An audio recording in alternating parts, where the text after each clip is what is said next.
இப்போ சமீப காலமாக ஒரு படங்களை ரொம்ப ஸ்ட்ராங்கான ஒரு ஒரு கிரிட்டிசிசம், கண்டம்னேஷன் எல்லாமே இருக்குது. இதை திரைப்பட இயக்குநர்கள் நம்ம வந்து ஒத்துக்கணும். அது ஆங்கிலத்தில் பிச்சிங்னு சொல்லுவாங்க. நான் பிச் பண்ணது ரைட்டான கதை இல்லை சார் உங்கள்கிட்ட அப்படின்னு சொன்னேன். இந்த கதையை அவர் கடைசி வரைக்கும் இன்றைக்கி வரைக்கும் அவர் கேட்கவே இல்லை. We unknowingly will become arrogant. We never listen to some people's counsels.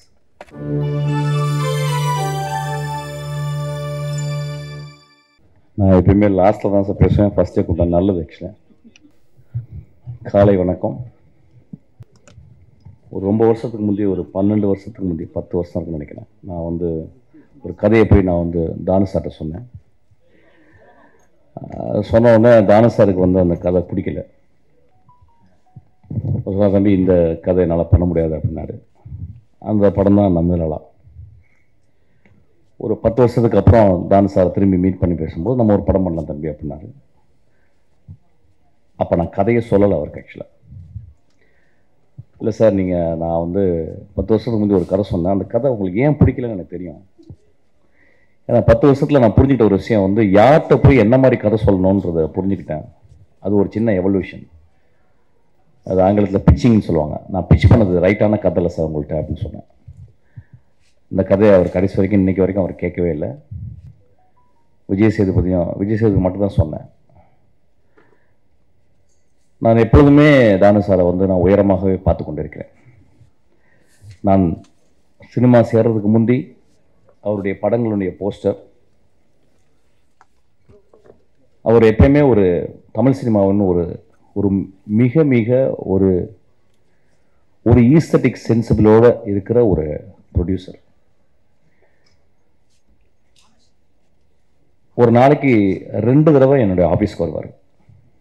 நான் வந்து என்னை வரவே அலோவ் பண்ண மாட்டேன். நான் வரேன் சார் ஆஃபீஸ்க்கு அப்படின்னா, இல்லை தம்பி நான் வரேன். காலையில் ஆஃபீஸ்லேருந்து வந்து என்னை பார்த்துட்டு அப்புறம் நைட்டு வந்து பார்த்துட்டு போவார். நான் இத்தனை படங்கள் 27 வருஷம் நான் சினிமாவில் இருக்கேன். 18 வருஷம் நான் டேரக்டராக பண்ணி புரிஞ்சிருக்கேன். தானு சார் மாதிரி எனக்கு ஒரு சுதந்திரம் கொடுத்த ஒரு ப்ரொடியூசரை நான் பார்த்ததே இல்லை. ஏன்னா அவர் ஒரு படத்தை அவர் எப்படி எடுக்கிறாருன்னா, இந்த படத்தை பற்றி மேக்ஸை பற்றி சொல்லும்போது, தம்பி ஒரு கதை வந்து ஒரு பையன் வந்து சொன்னான் தம்பி, அது ரொம்ப நல்லா இருந்துச்சு பாருங்க. He always dreams about stories. அவருடைய இன்டர்வென்ஷனும் பார்த்தீங்கன்னா ஒரு கிரியேட்டிவ் இன்டர்வென்ஷன் தான் இருக்கும். யூஸ்வலாக ஒரு டேரக்டர் அப்படின்னா ஒரு படி வந்தால் பிறகு வந்து we unknowingly will become arrogant. We never listen to some people's counsels. But நான் சின்ன வயசு ஃபஸ்ட்டு படத்தில் தான் அப்படி கிடையாது. என்னுடைய அசிஸ்டன்ட் டேரக்டர் தான் என்னுடைய முதல் கவுன்சில்ஸ், என்னுடைய ஜட்ஜ்மெண்ட்ஸ் எல்லாமே அவங்க தான் கொடுப்பாங்க. அதுக்கப்புறம் என்னுடைய ஒரு 11 நண்பர்கள் இருக்காங்க உலக வாழ்வி. ஸோ நான் ஸ்கிரிப்ட் எழுதி முடித்தவொன்னு ஒரு 11 நண்பர்களுக்கு வந்து நான் வந்து ஸ்கிரிப்டை வந்து மெயில் பண்ணுவேன். அவங்க படிச்சுட்டு வந்து சொல்லுவாங்க. ஆக்சுவலாக எனக்கு இந்த படம் ரொம்ப வித்தியாசமாச்சு. நான் ஒர்க் பண்ணுற ட்ரெயின் படம் வந்து நான் எல்லாமே தானு சார்ட்ட சொல்லுவேன். ஏன்னா நான் வந்து ஒரு இயக்குனராக மட்டுமே ஒரு 50 லென்ஸில் போட்டுட்டு நான் I'm seeing my world and my world. But ஒரு ப்ரொடியூசராக வந்து அவங்க வந்து sometimes they wear long lens, sometimes they wear 24 lenses. ரொம்ப அகலமாக பார்க்குறாங்க. நான் நேற்று தானு சார்ட்ட வந்து நான் சொன்னேன். ஆக்சுவலாக வந்து ஒரு படத்தை வந்து 3 விதமாக பார்க்கலாம் சார். ஃபஸ்ட்டு வந்து வியாபாரமாக பார்க்கலாம், 2வது வந்து அதுக்குள்ள இருக்க டெக்னிக்காலிட்டிஸ், 3வது வந்து அதோடைய கலைத்தன்மை. சில நேரங்களில் வந்து கலைத்தன்மை முன்னாலும் டெக்னிக்காலிட்டிஸ் மிடில்லையும், வியாபாரம் வந்து 3வது ஆயிடுது. ஆனால் இன்றைக்கி ஒரு சினிமா அப்படின்றது ரொம்ப ரொம்ப ஒரு காம்படிட்டிவான ஒரு எக்ஸ்ட்ராடினரி இண்டஸ்ட்ரி. பட் ஆனால் ரொம்ப காம்படிஷன். ஸோ அதை நிறுத்தி வெளியே கொண்டு வந்து சேர்க்குறதுக்கு வந்து ஒரு ப்ரொடியூசர் படுற கஷ்டம் நான் கற்றுக்கிட்டேன், நான் பார்த்துக்கிட்டேன். ஸோ இப்போ நான் என்ன பண்ணியிருக்கேன், அந்த ஷிஃப்ட்டை வந்து ஃபஸ்ட்டு ஒரு படம் வந்து அந்த படம் வந்து அந்த போட்ட காசை அவங்களுக்கு வந்து கொண்டாந்து கொடுக்கணும். ஒரு சின்ன லாபமாவது அவங்களுக்கு ஈட்டி கொடுக்கணும். பெரிய லாபம் ஈட்டணும், சின்ன லாபமாவது ஈட்டி கொடுக்கணும். அதுக்கப்புறம் அவருடைய டெக்னிக்காலிட்டிஸ், அதுக்கப்புறம் தான் அவருடைய கலைத்தன்மை. அந்த கலைத்தன்மையை வந்து ஒரு நல்ல டைரக்டர் வந்து சப்டெக்ஸ்டாக வச்சு ஈ கேன் அச்சீவ் தட். நான் எதுக்கு இது சொல்கிறேன்னா, ஒவ்வொரு நாளும் தானு சார்ட்ட வந்து சில விஷயங்கள் நிறைய பேர் என்னை பற்றி சொல்லுவாங்க, நிறைய அரகண்டான டேரக்டர்னு. அஃப்கோர்ஸ் ஐ ஆம் in my own way to stick to my creative freedom. இப்போ டானு சார்ட்ட வரும்போது வந்து ஒரு தந்தை போல் என்னால் அவர்கிட்ட ஷேர் பண்ண முடியுது. ஒரு மகன் போல் அவருடைய எக்ஸ்பீரியன்ஸை அவர் கொடுக்க முடியுது. அப்படி தான் வெற்றி மாற்றி நடந்துக்கிறாரு, எல்லாத்தையுமே நடந்துக்கிறாரு.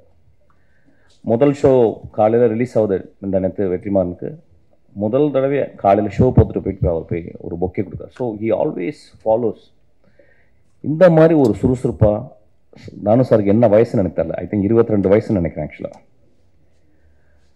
இவ்வளோ சுறுசுறுப்பான ஒரு மனிதனை நான் பார்த்ததே கிடையாது. ஆக்சுவலாக என்ன வாழ்நாளில் நான் இளையராஜாவை பார்த்துருக்கேன், ஒரு மியூசிஷியனாக. But a producer I have never seen such a most agile and always active. Always வந்து தம்பி இப்படி பண்ணலாம் அப்படி பண்ணலாம். நேற்று கூட ஒரு பாட்டு பண்ணி போட்டேன் வந்து, தம்பி நல்லாயிருக்கு இன்னும் கொஞ்சம். So he gives me more energy. அதை வந்து நம்ம ஒரு க்ரியேட்டிவாக நம்ம எடுத்துக்கணும்னு நினைக்கிறேன். ஆக்சுவலாக எனக்கு இந்த ஒரு this thing I learn from Thanu sir. I am so grateful to you sir. அப்புறம் இந்த படம் பார்த்தேன். இந்த படம் முத ட்ரைலர் வரும்போது ஐ நோ கிச்சா, அதாவது எப்படின்னா ஒரு தடவை நான் போய் அவர்கிட்ட கதை சொல்லியிருக்கேன். ரொம்ப வெரி வெரி டீசன்ட் மேன். நான் வந்து I went all the way to Bangalore and I narrated story. He liked it. ஆனால் அதுக்கப்புறம் ஏதோ சம்திங் இட் ஹேப்பன், அதெல்லாம் பண்ண முடியல. அவரும் ஒரு 30 வருஷமாக 25 வருஷமாக ஒரு ரொம்ப ஸ்ட்ராங்காக அவர் வந்து ஒரு பெரிய ப்ரொட்டாகனிஸ்ட், இங்கே ஒரு பெரிய ஹீரோ அவர் வந்து இப்போ நம்ம அவர் படங்கள் நம்ம வந்து இங்கேயும் பார்க்க போகிறோம். இப்போ வந்து ஒரு படம் வந்து இப்போ வந்து இந்தியா வந்து ஒரு மாநிலமாக ஆயிடுது கிட்டத்தட்ட சினிமா பொறுத்தில். யார் வேணால் எங்கேருந்து வேணாலும் அவங்க வந்து ஏற்றுக்கொள்ளப்படுகிறார்கள்.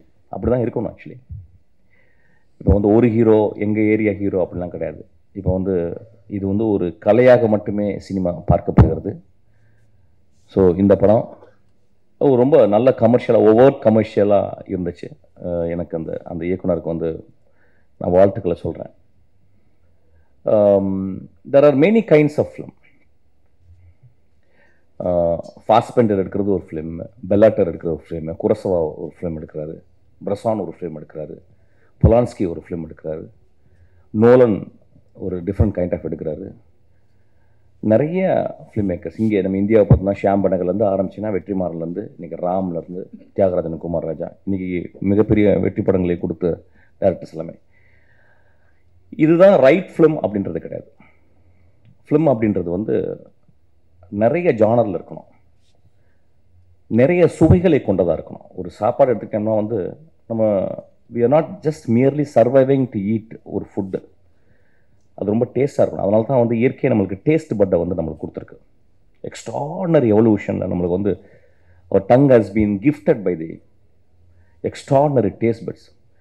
அது மாதிரி டிஃப்ரெண்ட்டாக நம்ம வந்து பார்க்கணும். ஒரு ஷோலையை பார்த்துட்டிங்கன்னா ஒரு காலத்தில் அதை விட ஒரு கமர்ஷியல் படம் இல்லை. Maybe it was rip off from different films inspire ஆகிருக்கலாம். ஆனால் அது ஒரு மிகப்பெரிய, இன்றைக்கு வரைக்கும் இந்தியாவில் மிகப்பெரிய ஒரு கமர்ஷியல் படமாக ஷோவில் இருக்குது. கமர்ஷியல் படங்களும் பண்ணணும். ஒரு கதாநாயகன் கணவன் மனைவி உறவு, ஒரு கதாநாயகன் அண்ணன் தங்கை உறவு, ஒரு கதாநாயகன் நண்பர்கள் உறவு, இப்படியும் இருக்கணும். ஒரு கதாநாயகன் ஒரு பெரிய வீர சாகசம் செய்யும் ஒரு கதாநாயகனாகவும் இருக்கணும். இந்த படத்தில் அப்படியாப்பட்ட ஒரு கதாநாயகனை தான் பார்க்குறேன். வீர சாகசம் செய்யும் ஒரு பெரும் கதாநாயகனாக இந்த படத்தையும் நம்ம பார்க்கணும். இப்போ சமீப காலமாக ஒரு படங்களை ரொம்ப ஸ்ட்ராங்கான ஒரு கிரிட்டிசிசம், கண்டம்னேஷன் எல்லாமே இருக்குது. இதை திரைப்பட இயக்குநர்கள் நம்ம வந்து ஒத்துக்கணும். நான் ரொம்ப யோசிக்கிறேன். ஏன்னா ஒரு காலகட்டத்தில் இன்றைக்கி வந்த எல்லா திரைப்பட இயக்குநர்களையும் அடையாளம் கண்டு சமூகத்துக்கு சொன்னவங்க பத்திரிகைக்காரர்களும் மக்கள் தான். ஸோ வென் ஒரு சினிமான்றது ஒரு பேலன்ஸ், அது ரொம்ப கான்சென்ட்ரேட்டட், ஒரு வருஷம் 1.5 வருஷம் உட்காந்து ரொம்ப கான்சன்ட்ரேட் பண்ணி கிட்டத்தட்ட ஒரு ராக்கெட் இன்ஜினியரிங் மாதிரி தான். அந்த ராக்கெட் அப்படி தனித்தனியாக செக்மெண்ட்டாக பிரித்து ஒவ்வொரு டிபார்ட்மெண்ட்டும் ஒரு 5 இயர்ஸ் 10 இயர்ஸ் உட்காந்து ஒர்க் பண்ணுறாங்க. ரொம்ப மெட்டிகுலஸாக ஒர்க் பண்ணுறாங்க. அதுக்கப்புறம் எல்லாம் பண்ணி முடிச்சு லான்ச் பண்ண முடியாம பிறகு திடீர்னு ஒரு சின்ன ஒயர்னால வந்து அந்த பெரிய ராக்கெட் வெடிச்சிடலாம். அந்த மாதிரி தான் சினிமாவும். ஸோ இது ஒரு concentrated work led by the director. Also with the actors, the producers. Sometime mishap ஆகும். ஸோ இதையும் மனதில் கருத்து வச்சுக்கிட்டு நம்ம புரிஞ்சுக்கணும். கிட்டத்தட்ட பத்திரிகையாளரும் நம்மளும் பார்த்தீங்கன்னா ரெண்டு கையை கோத்து தான் நடக்கிறோம். நீங்கள் இல்லாமல் நாங்கள் இல்லை, நாங்கள் இல்லாமல் நீங்கள் இல்லை, அப்படி தான் இருக்கணும்னு நான் நினைக்கிறேன். ஸோ சில நேரங்கள் நான் திரும்பி சொல்கிறது, கருணையோடு கொஞ்சம் மனதில் வைத்து அந்த மனிதன் எப்படியாப்பட்ட சினிமாக்களை பண்ணியிருக்கிறான் அப்படின்றத வச்சோம் நம்ம கொஞ்சம் விமர்சனத்தை கொஞ்சம், I am not saying to tone down, I am saying கொஞ்சம் please add little compassion when you criticise a movie. ரொம்ப இம்பார்ட்டன்ட் நினைக்கிறேன். ஏன்னா இன்றைக்கி சினிமாவை பார்த்தீங்கன்னா எனக்கு அவ்வளோ கஷ்டத்தில் இன்றைக்கி சினிமா இருக்குது. நிறைய பேருக்கு தெரியாது. கஷ்டம்னா ஒரு எப்படி ஒரு சீசனு கூட ஒரு 4 சீசன் இருக்கும். ஆனால் இன்றைக்கி சினிமா அவ்வளோ கஷ்டத்தில் இருக்குது. பெரிய பணங்கள் போட்டு தான் இன்றைக்கி சினிமா பண்ண முடியுது. ஒரு சின்ன படங்களே இன்றைக்கி எடுக்க முடியல. கொஞ்சம் மிஸ் ஆனால் கூட அது வந்து மிகப்பெரிய இழப்பையும் பல குடும்பங்களை வந்து ரோட்டுக்கு கூட்டு வர்ற அளவுக்கு சினிமா ஆயிடுது. ஸோ இதை கருத்தில் கொண்டு நம்ம சினிமாவை ரொம்ப கம்பேஷனோட பார்க்கணுன்னு நான் ரொம்ப தாழ்மையோடு கேட்டுக்கிறேன். இந்த படம் ஒரு மிகப்பெரிய வெற்றி படமாக அமையும். இந்த படமும் ரொம்ப கலை ரீதியாக இன்னொரு ஏரியாவில் ஒரு ஜானரில் இது வந்து ஆடியன்ஸ் வந்து ஹோல்ட் பண்ணும். இட் ஷுட் அரெஸ்ட், அவங்களோட இன்ட்ரெஸ்ட்டை வந்து இன்னும் அதிகப்படுத்தும். இந்த படம் கிச்சா அவர்களுக்கு மிகப்பெரிய தமிழ் வெற்றி படமாக அமையணும்னு நான் ஆசைப்பட்றேன், வாழ்த்துறேன். இந்த படத்தை இயக்கிய அந்த இயக்குனர், அவர் பேசும்போதே தெரிஞ்சது, ரொம்ப எளிமையாக இருந்தார். தன் மனைவியையும் மகளையும் சொன்ன ஒரு டேரக்டர், அவருக்கு அவர் கிளாப் பண்ணிப்போம். ஆக்சுவலாக அதுதான் முக்கியம் வாழ்க்கையில். ஆல் த திங்ஸ் எல்லாம் பண்ணி முடித்த பிறகு வாழ்க்கையில் வந்து நம்ம சொந்தங்களுக்கு தான் எல்லாமே பண்ணுறோம். எல்லா குட்டிக்கரணங்களும் சினிமா ஒரு மிகப்பெரிய குட்டிக்கரணம் தான். ஆக்சுவலாக நான் எல்லாம் பண்ணுறதும் என்னுடைய மகளுக்கு தான் ஆக்சுவலி. ஸோ அது மாதிரி அந்த டேரக்டர் சொல்லும்போது எனக்கு ரொம்ப மூவ் ஆகிட்டேன். அதுக்காக இந்த படம் ஓடும் சார், பெரிய ஹிட் ஆகும் சார். வந்திருக்கோம் எல்லாருமே நான் ரொம்ப வாழ்த்துறேன். தானு சார், நீங்கள் எப்பொழுதுமே மனிதர்களை கண்டுபிடித்து அவங்க கதையை கேட்டு அந்த கதையை நேசித்து அந்த படங்களுக்கு வந்து உங்களுடைய சம்பாத்தியத்தையும் உங்கள் உழைப்பையும் நீங்கள் கொடுக்குறீங்க. உங்களுக்கு இந்த இயற்கையை உங்களை பத்திரமாக பார்த்துக்கும் சார். இன்னும் ஒரு 50-100 வருஷம் நீங்கள் வாழணும்னு நான் வாழ்த்துறேன் சார். இந்த இயற்கையை சொல்லலாம் வந்து தானு சார் வந்து இப்படி மேலையில் புகழ்கிறாரு அவர் படம் பண்ணுறதுனால அப்படின்னு சொல்லிட்டு, அதில் ஒரு துளி கூட உண்மை இல்லை. நான் ஏற்கனவே அதான் சொல்லி ஆரம்பித்தேன். தானு சார் என் படத்தை பிடிக்கலன்னு சொல்லி வந்தார். இன்றைக்கும் அந்த படத்தினுடைய கதையை நான் அவர் சொல்லவே இல்லை.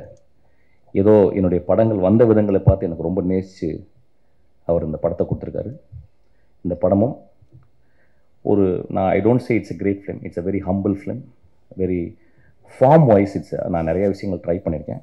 அதுக்காக எனக்கு அவ்வளோ ஒரு நாள் கூட எனக்கு வந்து அவர் சளைக்காமல் நான் கேட்ட பணத்தையும் நான் கேட்ட டெக்னீஷியனையும் அவர் கொடுத்துக்கிட்டே இருக்கார். ஆக்சுவலாக I feel very proud to work under Thanu sir. நான் எப்பொழுதுமே நீங்கள் கூப்பிடும்போதும் உங்களுக்காக நான் படம் பண்ணுவேன் சார். என்ன ஒர்க் நீங்கள் கேட்டாலும் உங்கள் ஆஃபீஸில் வந்து நான் பண்ணுவேன் சார். Thank you so much.